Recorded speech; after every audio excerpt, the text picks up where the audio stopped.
স্বাধীনতা দিৱসৰ দিনাই ৰাষ্ট্ৰীয় পতাকাক চৰম অপমান। ৰূপহীয়াতৰ তামুলীটো মধ্য ইংৰাজী বিদ্যালয়ৰ দৃশ্যই মাটিত পৰিল পতাকা। ঘণ্টাৰ পিছত ঘণ্টা ৰাষ্ট্ৰীয় ধ্বজ পৰি ৰল মাটি। প্ৰধান শিক্ষকৰ চৰম গাফিলতিৰ বাবে অপমানিত হ'ল ৰাষ্ট্ৰীয় পতাকা। কেইবা ঘণ্টা ধৰি পতাকাখন মাটিত পৰি থাকিল। স্থানীয় ৰাইজে গম পোৱাৰ পিছতে গা লৰিল বিদ্যালয় কৰ্তৃপক্ষৰ। ৰাইজৰ প্ৰতিক্ৰিয়াৰ পিছতে পুনৰ অৰ্ধ উলংগ শৰীৰেৰে উত্তোলন কৰিলে পতাকাখন। প্ৰতিক্ৰিয়া হোৱাৰ পিছতো ওলাই নাহিল প্ৰধান শিক্ষক। ঘটনাক লৈ সমগ্ৰ ৰূপহীহাটতে প্ৰতিক্ৰিয়া।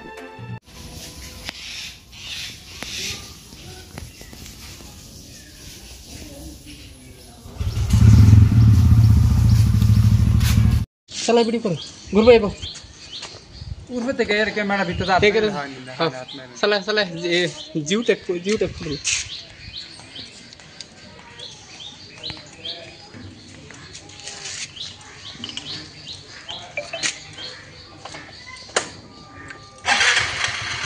अरे जोर ले भाई फिल्म खराब है ये ताले सर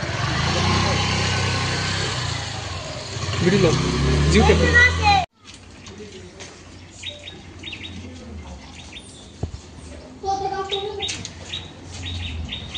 আপোনাৰ নাম কি? আপুনি কি হয় স্কুলত?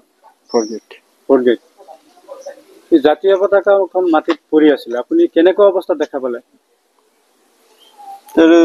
মাটিতে পাইছো। মাটিতে কেনেকে পৰিলে? এইটো যেটো বস্তু বন্ধ সেইটো গধুৰ বস্তু বান ছিঙি পেলাই পৰি গৈছে। গধুৰ মানে কি জাতীয় পতাকা গধুৰ আছিল নেকি? নাই নাই নাই নাই কোনটো গধুৰ আছিল? এইটো দুটো হা 5টো গধুৰ আছিল। ছিঙিছে কেনেকে? যেহেতু জাতীয় পতাকাখন ওপৰত ওলমি আছে, আপুনি আহি পাই কেনেকুৱা অৱস্থাত পালে? পৰি আছে। ক'ত পৰি আছে? মাটিত। কেতিয়া পালে আপুনি? মই ঘৰৰ পৰা আহিছো, আহি পেলাই পাইছো। আনুমানিক কেই বজাত পালে? সময়টো কিমান আছিল? কেইটা বজাত আহি আপুনি উঠালে ইয়াত? কটা বজাত? কেইটা বজাত? 1:30 বজাত। এই স্কুলখনৰ নাম কি? তামিলনাডু মধ্য ইংৰাজী বিদ্যালয়। মাটিত যে পৰি আছে, প্ৰধান শিক্ষকক বস্তুটো জনাইছিলে নাই? মই আহি পেলাই আপুনি আহি পিছত উঠাইছে? হয়। জাতীয় পতাকা আকৌ উঠাইছে? কোনটো স্কুল হয়? তামিলনাডু মধ্য ইংৰাজী বিদ্যালয়। আপুনি কি হয় স্কুলত? Fourth grade. হয়। কি হৈছিলে?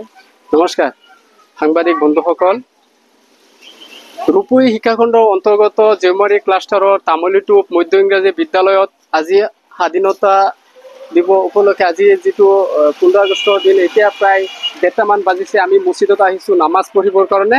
নামাজ পঢ়ি আহি চালোঁ যে যিটো পতাকাটো মাটিত পৰি আছে আৰু মাটিত পৰা দেখি ফ'ৰ্থ-গ্ৰেডজনে আহি দৌৰি আহি পতাকাটো আকৌ উঠালে।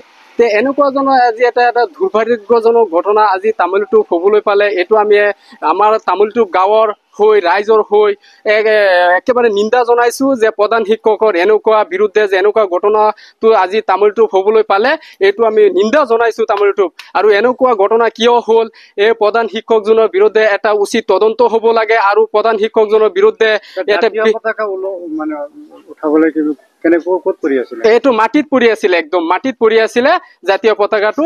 আমাৰ সাংবাদিক দেখি পেলাই আহি ফ'ৰ্থ গ্ৰেডজনে আহি দৌৰি আহি পতাকাটো আকৌ উঠালে। কাৰ গাফিলতিৰ বাবে? এইটো আমি প্ৰধান শিক্ষকৰ গাফিলতিৰ কাৰণে আজি এনেকুৱা ঘটনা হ'বলৈ পালে। প্ৰধান শিক্ষক আব্দুল ৱাহাব আৰু তেখেতে নিজ মতালিকৈ চব কামখিনি কৰে। এনে গম পাইছোঁ যিটো যে আজি কোনো গাঁৱৰ কোনো ৰাইজকো মাতা নাই, SMC কাকো মাতা নাই, নিজ মতলবী এনেকুৱা কামটো কৰিছে। আৰু এনেকুৱা কামটো কৰাৰ কাৰণে আমাৰ এটা দুৰ্ভাগ্যজনক ঘটনা তামিলটো হ'বলৈ পালে।